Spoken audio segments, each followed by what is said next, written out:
Jérôme Landry, bonjour. On est très heureux d'être dans votre étable à Cap-Saint-Ignace. On est venu à la rencontre d'un producteur laitier pour comprendre ce qui se passe en ce moment. On voit le lait rendu à 64,12 hectolitres. Qu'est-ce qui se passe? On est sous gestion de l'offre, on discute l'ALENA, mais c'est quoi l'histoire? On devait vous protéger? Bien, je dirais qu'en vue de producteur, on se pose un peu les questions aussi. Normalement, sous gestion de l'offre, on s'attendait, comme on produit selon la demande qu'il doit y avoir, on s'attendait à un prix stable aux consommateurs. Ça n'a pas bougé. Par contre, le prix payé aux producteurs a diminué beaucoup. C'est qu'on a de la misère à rejoindre les coûts de production dans le moment. On s'attend à un prix cible à 71, 72 hectolitres. Là, on est à 64. Il y a beaucoup de producteurs qui ont de la misère à rencontrer les coûts de production. Puis pourtant, il y a quelques années, à la dernière campagne fédérale, là, quand le mouvement contre le lait diafiltré s'est mis en marche, que le Forum L'équitable s'est mis en marche, que nous-mêmes, on a produit un livre qui s'appelait La crise agricole. La panique, c'est parce qu'on descendait en dessous de 70. C'était déjà paniquant. Oui. Et là, il s'est passé quoi?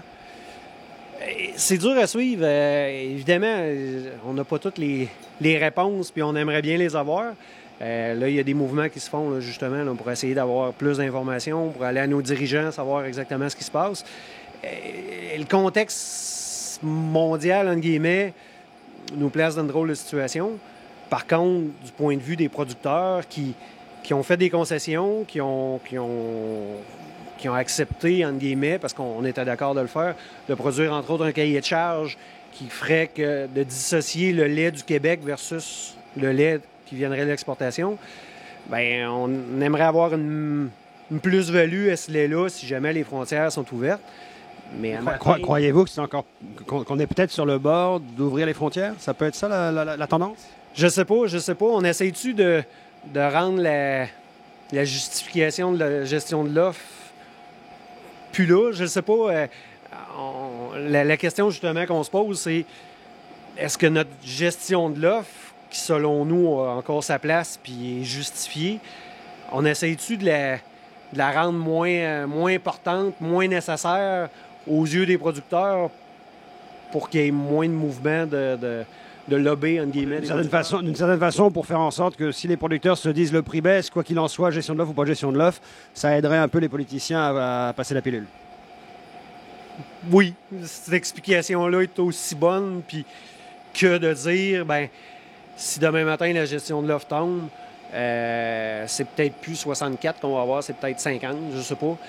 Par contre, nos coûts de production au Québec, parce qu'on a des bâtiments isolés, parce qu'on a 6 mois d'agriculture versus les États, peut-être plus au sud des États-Unis, qui vont produire presque à l'année, qui vont faire 2-3 récoltes de céréales versus nous autres qui en fait une, les coûts de production sont beaucoup plus bas.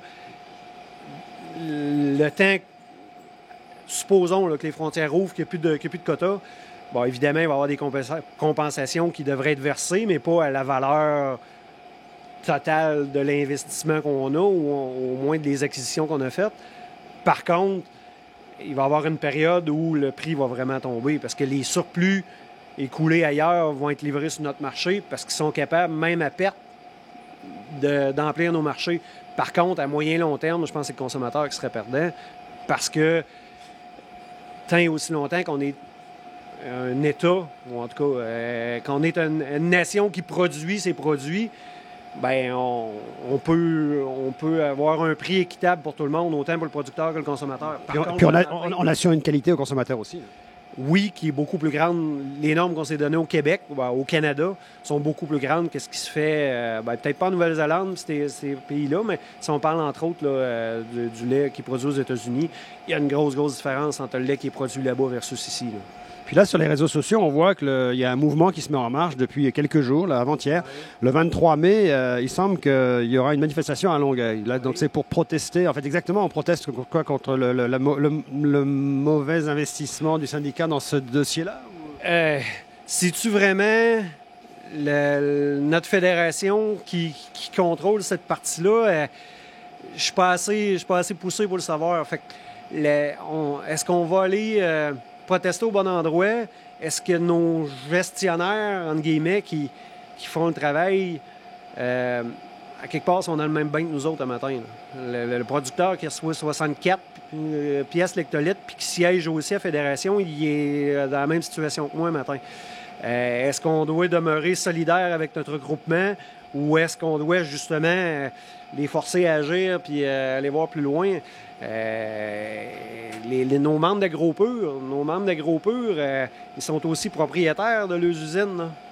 Eux aussi doivent se regarder aussi à quelque part. Là. Puis ce qui fait drôle, c'est que le 23 mai, la date qui a été choisie par les producteurs laitiers qui vont manifester, c'est le 23 mai à Longueuil. Puis le même journée, l'UPA a annoncé à grand renfort avec Fred Pellerin, Ricardo, une grande manifestation tous ruraux. Alors l'UPA défend tous ruraux, puis pendant ce temps-là, les producteurs laitiers, c'est comme s'il y avait deux mondes. Il y a tous ruraux, ça c'est la petite agriculture que tout d'un coup l'UPA découvre, et puis les producteurs laitiers qui sont le centre de l'agriculture qu'on a oublié.